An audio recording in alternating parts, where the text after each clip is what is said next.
justamente lá em Babel, eles levaram esse termo hebraico para dentro do paganismo. Por isso que dentro de Babilônia existia esse termo puro, esse termo bíblico hebraico dentro do meio pagão, esse termo Elohim. Eles tanto usavam para os demônios, para os ídolos, como também era usado para o Eterno Todo-Poderoso, mas era um termo puro, eles que paganizaram. Um exemplo disso é o que está escrito em Êxodo 20, versículo 1 em diante, quando diz: não terás outros Elohim, não tem nada de deuses, a Bíblia não foi escrita em grego.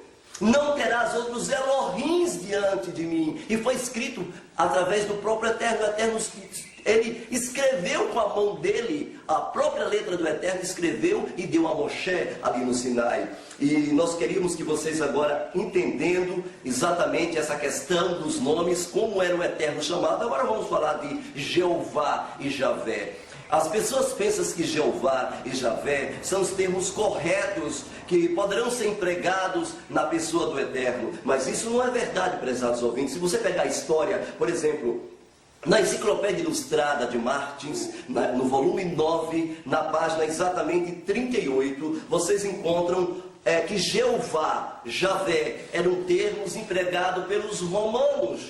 Eram termos pagãos, um termo paganizado. Lá na enciclopédia está escrito Jeová, nome de um deus romano, adorado por todo mundo do império na época. Então eu gostaria que vocês entendessem que esses termos não é conhecido pelos rabinos, pela Bíblia e nem pela autoridade bíblica. Por isso que as palavras que tem Jeová nas Bíblias modernas já não mais existem, porque são termos paganizados.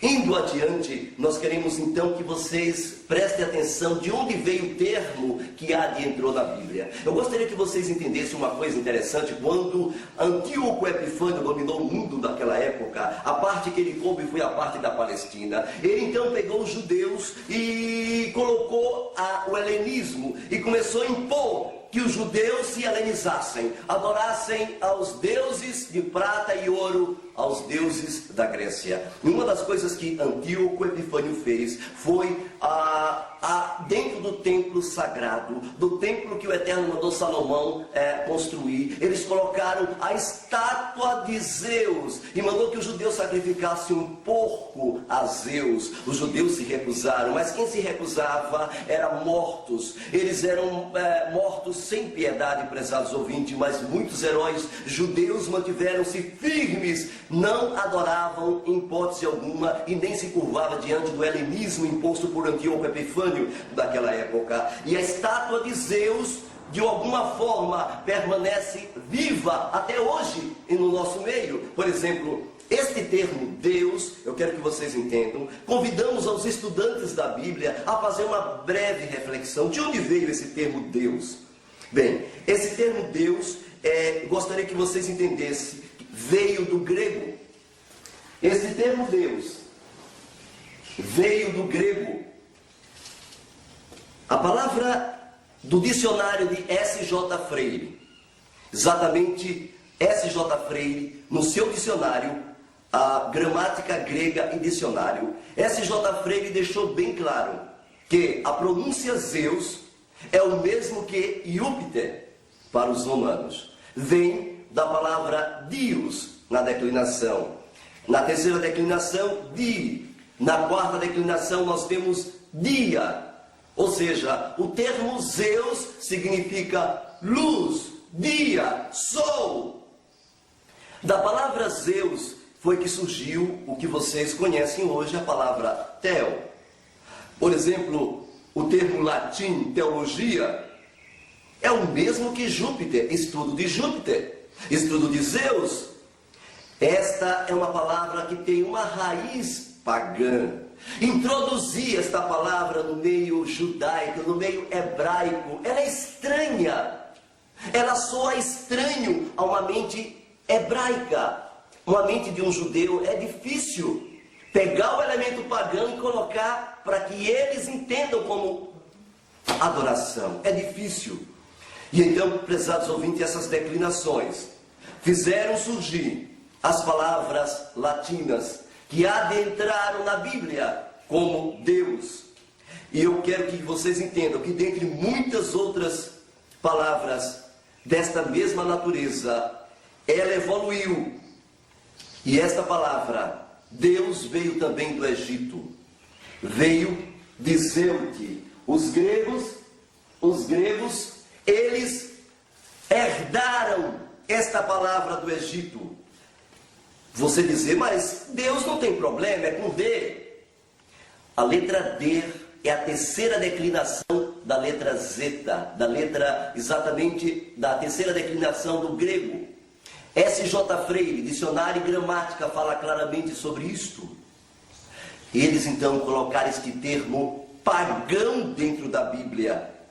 Você dizer que este termo pode ser usado dentro da Bíblia é a mesma coisa que você chegar na Índia e disser, escuta, quem é a deidade aqui que vocês adoram? E eles vão dizer para vocês, nós adoramos a Shiva. E então, então nós vamos colocar a Shiva, a deidade que vocês adoram, aqui dentro da Bíblia. Aí está lá na Bíblia, no princípio criou Shiva os céus e a terra. Bem, para uma pessoa de língua portuguesa soaria muito mal, mas para eles de língua pagã, ótimo, eu adoro Shiva mesmo. Assim também seria no Japão, você chegasse no Japão e colocasse, mas aqui no Japão é Buda, vamos colocar que o Todo-Poderoso é Buda. Então está lá, no princípio criou Buda os céus e a terra era sem forma e vazia, e o espírito de Buda pairava sobre a superfície das águas. Espera aí, vocês iriam estranhar. Assim também aconteceria com outros países. Confúcio e outros deuses pagãos foi o que fizeram com a palavra Elohim, Adonai, Hashem, as 4 consoantes. Eles pegaram um termo de uma deidade pagã, solar, e introduziu dentro da Bíblia. Só mudou a letra, mas foneticamente é a mesma pessoa, não só foneticamente, como da raiz da palavra. Ou seja, quando você fala Deus, você está falando Zeus. É isso, prezados ouvintes, é a mesma palavra que você está falando, adorando. E vocês poderão entender que eu peguei o dicionário, por exemplo, Deuses e Heróis da Antiguidade Clássica, de Tarsilo Orfeu Spaldi, da Cultrix MEC, do Ministério da Educação e Cultura, primeira edição de 74, páginas 169 e 171, fala assim, vou ler para vocês, Júpiter ou Zeus, significa pater em grego, pai, que corresponde aos sânscritos Deus, Pitar, e ao latim Júpiter. Deus significa céu, ou luz do céu, igual ao sol, que já por si só já indica o caráter desta antiga divindade indo-europeia. Para os gregos e romanos, Júpiter era o filho de Saturno e de Reia. O nome indo-europeu, Deus, que se encontra em sânscrito lituano, inclusive no prussiano, velho islandês, galês, latim, grego, significa brilhante, luz da manhã. É inseparável do vocábulo Zeus, prezados ouvintes, em grego, que também em latim você fala dies. E falando nisso, eu gostaria de passar para vocês o que está escrito em Isaías 14, Yeshayahu, a maneira correta de falar. Isaías 14, 12 a 14. O que diz lá na tua palavra, na tua Bíblia? O que diz lá? Está lá escrito: como caíste do céu, tu resplandecente, filho da alva, como fostes cortado por terra, tu que debilitava as nações. É incrível isso. E tu dizias no teu coração: eu subirei ao céu, acima das estrelas de Elohim, e serei semelhante ao quê? Ao Altíssimo. Olha a palavra aí. Como caíste do céu, tu resplandecente, brilhante. A palavra brilhante significa Zeus, luz do sol. Deus, luz do sol. É incrível, prezados ouvintes. Eu sei que é um impacto forte você ter que ouvir estas coisas, mas Está se cumprindo uma profecia, Babilônia está sendo desmascarada. O hebraísmo do primeiro